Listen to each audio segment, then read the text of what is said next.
Hi. Hola. Hi, hier ist Mr. Döse. This is Michael Bradley. Hey, I'm Memphis. Hey. Hola. Hello. I'm here with soccer.com. Soccer.com. Soccer.com. And I'm talking with my friends soccer.com. See you soon. Hey guys, Josh from SoccerReviewsForYou.com, bringing you my review plus on-feet video of the Nike Mercurial Vapor 11 in the latest Chapter 3 CR7 Discovery colorway.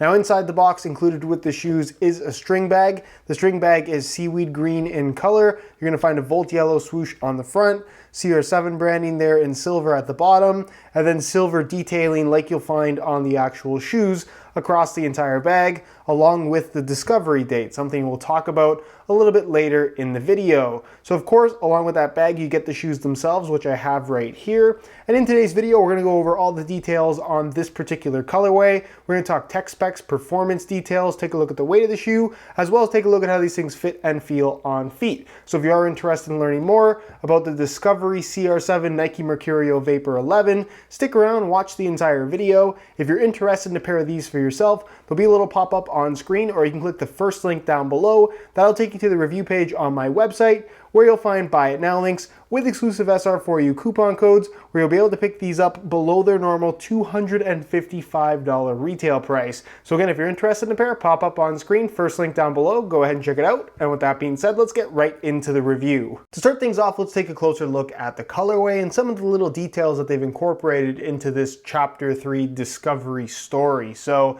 the color itself is seaweed, volt, white, and metallic silver. So seaweed is the main part right here that you see on the lateral side as well as across the top. That looks black to most people. It is actually a very, very dark green. And unless you're in a really well-lit environment, it will look more black than it does green. Keep that in mind. But still green nonetheless, which is something that I think a lot of people don't necessarily realize, but they will notice when they actually see the shoes in person. You have Volt yellow as an accent color in the form of the Mercurial branding there on the side, the Nike swoosh right there on the lateral side as well. And then the medial side, as you can see, does have the stripes within the speed ribs of the silver, the black, and then kind of Volt yellow as the background. A little bit of a fade here. You get the metallic silver CR7 logo embossed with that glitter that we have seen on previous CR7 colorways, which is pretty cool. You have reflective bits in the laces themselves, which are seaweed green, and then the sole plate, which is white, the one aspect of this colorway that I'm personally not too crazy about, and then Volt yellow tips to the studs. As far as the backstory behind the colorway itself, you can see that you're gonna have this date right here on the back, 06/08/03. That stands for August 6, 2003, the day Sporting Lisbon played Manchester United, and basically Ronaldo was discovered at kind of his first professional club. That's when Sir Alex Ferguson, the coach of Manchester United at the time, decided to bring him to Man U, and that kind of sparked his career as a superstar, if you will. So that is kind of the story behind here, Discovery, which makes some sense now that you kind of understand the backstory if you didn't know it already. And also on the insole, which I have right here, you're going to find the date, CR7, his signature, Chapter 3. You have the number 11 there. That's because this is 11th regular general release signature colorway. And you have a top-down view or an aerial view of Sporting Lisbon Stadium, the Jose Alvalade, which, again, kind of a cool little touch. You're going to find that on both insoles. One last thing that is worth mentioning is that all of these little dots right here, along with the bits in the laces that are silver, are actually reflective as well. So that's kind of a cool little extra detail I think a lot of people don't necessarily realize is there. Same thing with these stripes going down the back. All of that is reflective too. So let me know what you guys think of this colorway down below in the comment section. Do you like how it looks? Why or why not? And with that being said, let's move on to the tech specs so we can learn a little bit more about the overall performance. As far as performance is concerned, the Vapor 11 is a very, very capable shoe and one of the better options if you're looking for something that's super light and super thin, not to mention fits extremely tight as well. So if you guys do want a little bit more info on the Vapor 11, I'll leave a little pop-up on screen to my playtest video where you get to see the shoes in action if that's something that you're interested in.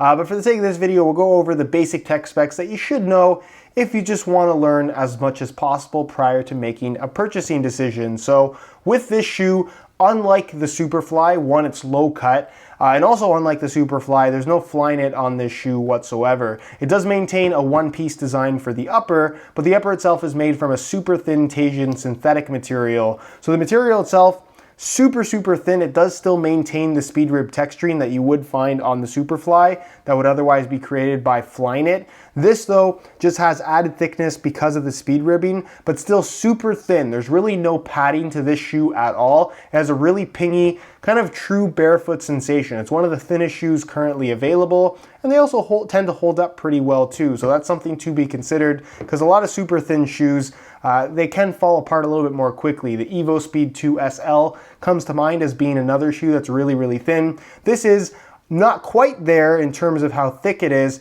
but it is, like I said, going to be a lot more durable and also a lot more stable and responsive. Just because the upper is very thin and does offer that kind of true barefoot experience, you're not missing out on stability, you're not missing out on responsiveness. It is a surprisingly stable shoe once it's on your foot and you pull the laces tight. The finish on the surface of the upper, for the most part, is pretty smooth, so there's not a lot of added grip. The texturing, in my opinion, really doesn't do much to change the overall feel and just amount of grip that you get on the ball. But what's really nice is this one-piece construction. So you can see where the laces are positioned. You have a synthetic material that matches the thickness of the rest of the upper, but it has a little bit of kind of an elasticated sensation to it. It'll stretch ever so slightly and then kind of snap back into place. This really allows for a true kind of one-to-one sensation when this shoe is on your foot. It wraps very closely. There's really no extra space on the inside, which you will see a little bit later during the on-feet portion of the video. And again, you just get this super locked-in, connected sensation to this shoe, which I think is what a lot of people are looking for from this style of footwear. You're also going to have ACC all conditions control as your wet control element. Again, not really a major feature in my opinion, as well as this kind of rubberized strip here running through the forefoot and toe box area, adding kind of a reinforcement to the high wear zone of the upper. So again, that's there for durability reasons. You're going to find that it is a standard low cut, which is kind of typical of the Mercurial Vapor. We've never had a non-low cut Vapor. Internal plastic heel counter, smooth synthetic leather liner on the inside, nothing too crazy there. You guys got to look at the insole just a second ago. Pretty straightforward, exactly like what you would get on the Superfly 5.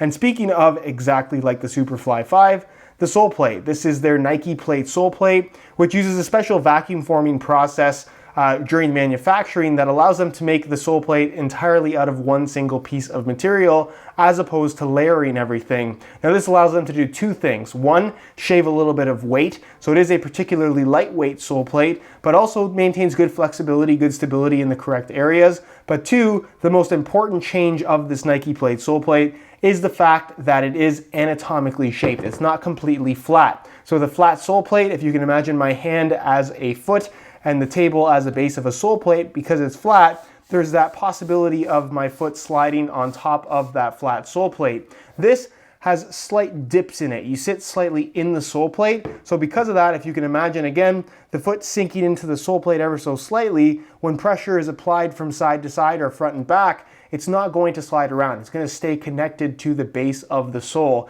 And that's exactly what you're getting from this particular sole plate. It's immediately noticeable when you put the shoes on, but doesn't necessarily feel weird. You get used to it pretty quickly.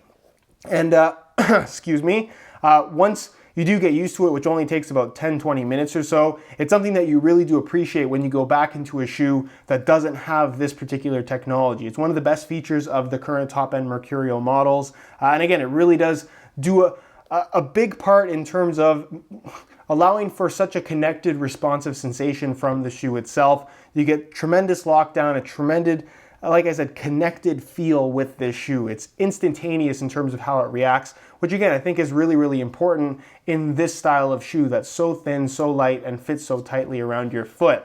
As far as the stud pattern is concerned, this is the firm ground variation, and as you would expect from the Mercurial line, super aggressive, really does work well on natural grass playing surfaces in terms of giving you plenty of bite, maximum bite when pushing off in pretty much any direction. So if you're a fan of Mercurial stud patterns, or you just want something that's really, really aggressive, this is definitely not going to let you down. Like I mentioned earlier, the Vapor 11 is one of the lightest shoes out there at the moment, even lighter than the Superfly 5. And of course, for the sake of the video, I'm going to weigh them for you today in real time using this scale so we can see exactly what the weight is. Keep in mind that this is a brand new pair in a size 9 US. Gonna throw them on the scale, and you can see that they weigh in at 6 ounces exactly, the equivalent of 171 grams. So again, if you're looking for that super lightweight feel on your feet, you're definitely going to get that from the Vapor 11, not to mention that it fits extremely well, and because of the well-structured upper and that Nike plate sole plate that's anatomically fitted to the bottom of your foot,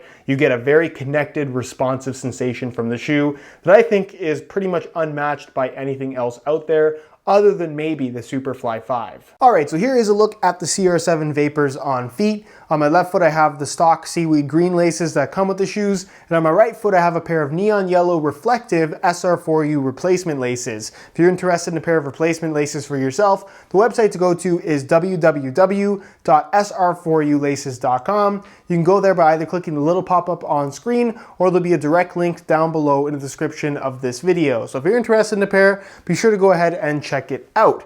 Now, in terms of how these things fit and feel on feet, aside from the colorway, which obviously is a little bit different on the outside, the shoe itself is identical to every other variation of the Vapor 11, aside from the TechCraft one, of course. So that's worth keeping in mind, because a lot of people get confused with the CR7 ones. They're not different from the regular colorways in terms of the physical fit, feel, and construction of the shoe. It's simply just a different colorway. So the Vapor 11, as you probably already know, is a very tight-fitting shoe. The one-piece design and super thin Tasian synthetic upper wraps your foot very closely. There's pretty much no extra space on the inside, given that you get the proper sizing.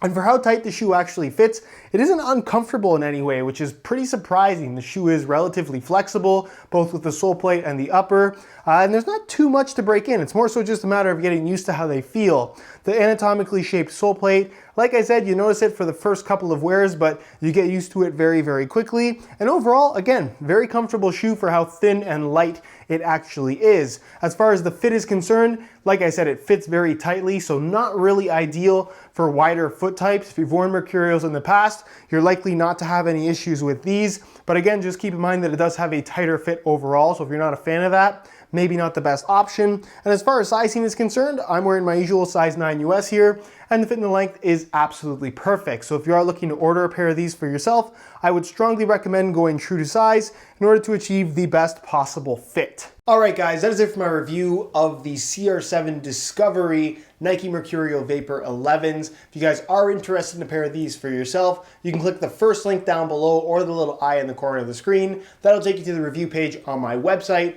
where you'll find buy it now links with exclusive SR4U coupon codes, where you'll be able to pick these guys up below their normal $255 retail price. If you have any questions regarding this shoe, leave them down below in the comments, and I definitely will get an answer out to you. If you enjoyed today's video, found it helpful and informative, be sure to support it with a like. Subscribe if you haven't already for daily videos on all the latest and greatest soccer gear. You can find all of my social media information linked in the description as well. And other than that, guys, hope you enjoyed today's video. And as always, thanks for watching.